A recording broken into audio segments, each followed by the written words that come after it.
It's all good, everybody. Hi, everybody, and welcome back to Sports Corner. And it's now time for the ratings bonanza. That is Pick'em. This week, we'll be picking all Major League Baseball's division winners. And I'm joined, as always, by Lyndsay Jonas Fortune, and Drew Beata. Well, let's get started here on Pick'em. Okay, first division, the AL East. Now, in all reality, this seems like a two-man race between Joe Girardi's New York Yankees and the defending World Season champion Boston Red Sox. Now, the Blue Jays have improved themselves by adding Scott Rolen and David Eckstein, but they got real questionable pitching, folks. And, well, let's face it, the Rays and Orioles have about a snowball's chance in you-know-where of winning the division. So, Lyndsay, who you got, Yanks or Sox? Guys, you know, I was gonna go with the Red Sox, I really was, until Josh Beckett, you know, he's been having back spasms. He's a little bit shaky, so I had to pick the Yankees on this one, even though I have absolutely no love for the Yankees in any way. Nobody does, Northeast Ohio. I know, I mean, I even have a shirt that says Jeter drinks wine coolers, so that's how I feel about that one. But yeah, I had to take the Yankees, unfortunately. I have a shirt that says I found Jesus at Fenway with a picture of Johnny Damon when he played there. So, you know what? I can't complain too much. I'm going with Boston in this. They just have too much power. When you look at David Ortiz, Manny Ramirez dedicated himself this offseason and really worked out a whole lot to get where he's going to be good and you'll be able to have a good season this year. And, you know, I'm a little disappointed in you, Randy, saying that there's no other teams in the East when the the Rays now can make a heck of a run. So, you know, I think the Rays, with the top three pitching that they have in Kazmir, Shields, and Garza, could do some damage. Absolutely. I think if the Rays were in the AL West, the NL West, or the NL Central, I think the Rays are in the playoffs, but it's going to be the Red Sox. I agree with Lyndsay on the fact that Josh Beckett's ailing right now. I believe he's going to start sometime next week. It's going to hurt him, but I still think the Red Sox are going to pull this off. Jonathan Papelbon, Ortiz, and Manny, you can't go against them. I'm going to make a bold prediction. This is the first year in who knows how long since the Yankees have not gone, that the Yankees will not go to the playoffs. Bold statement right there. Very bold. Very bold.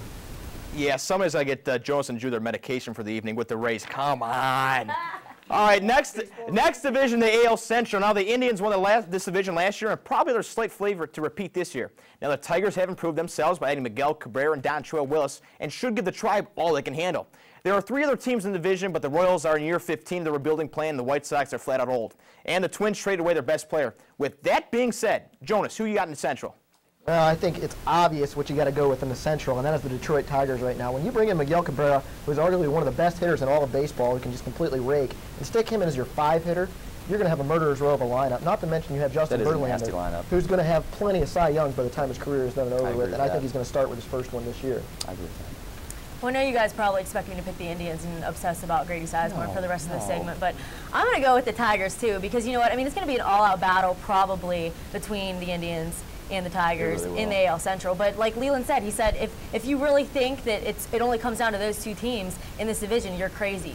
So with, you know, Cabrera, 6 other All-Stars, I think the Tigers are going to get it done. And, you know, I do like what the White Sox have been trying to do. You know, Nick Swisher acquisition is a good idea. But let's start off with why the Tigers aren't going to win the division. They're counting a lot on Bonderman and Dontrelle Willis. Bonderman coming off the elbow surgery with a jacked-up 5-point ERA last year. Dontrelle Willis coming off of his worst season as a Major League pitcher. I think the Indians are going to do this just because they have this team camaraderie and they go together well. Grady Sizemore leading off. When Victor Martinez comes back off his injury, I think he's going to be the best catcher in the game.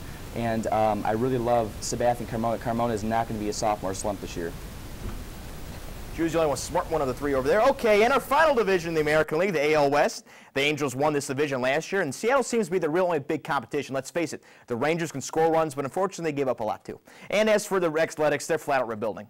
So, Lyndsay, who do you got coming out of the West? I have to go with the Mariners on this one because, you know, without Jose Guillen, it could be a problem, but I really think they have a lot of their issues narrowed down. They're going to try to improve situational hitting, and they really want to improve the team's starting lineup. So if they can fix those two issues, I definitely think they're going to be golden. And now, see, the Mariners are one of those teams that because of one guy, one acquisition, they picked up Scott Bedard, Eric Bedard? Scott Bedard, Eric Bedard, who cares? It's not going to matter. The Mariners are not going to win the division. They don't have enough. Ichiro Suzuki is the only thing they have going. Adrian Beltre is wasting away. I still like the Angels. They have Howie Kendrick, Sean Figgins, and with the addition of Torrey Hunter, that lineup is going to boost Vladimir Guerrero's stats so much with him and Gary Matthews. They need John Lackey back, and Efrod, Francisco Rodriguez, is still, I think, one of the top 2 or 3 closers in the game. I'm going to take the Angels, the defending West champions. You know, I really do like the Mariners pitching when you look at Francisco I can't even think of his name. Francisco Rodriguez. That's the closer. Hernandez. Felix Hernandez. I'm sorry. Eric Bedard is the other pitcher I'm looking at with the Mariners. I really like those two pitching, but when it comes down to it, I got to go with the Angels because the Mariners just do not have enough bats.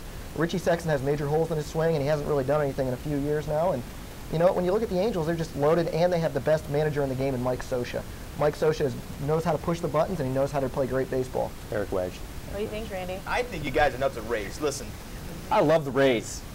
How can you not love the Rays? They try so hard and they have so many good guys. Listen, try and get to. They try so hard. Try and get to so far, man. Not good. Well, folks, we got a special treat pitching, coming up man. after It's all about pitching. The Rays got the pitching this year. Okay, folks, after the break, we got more pick 'em, but just now the National League. So on Sports Corner, we'll be right back.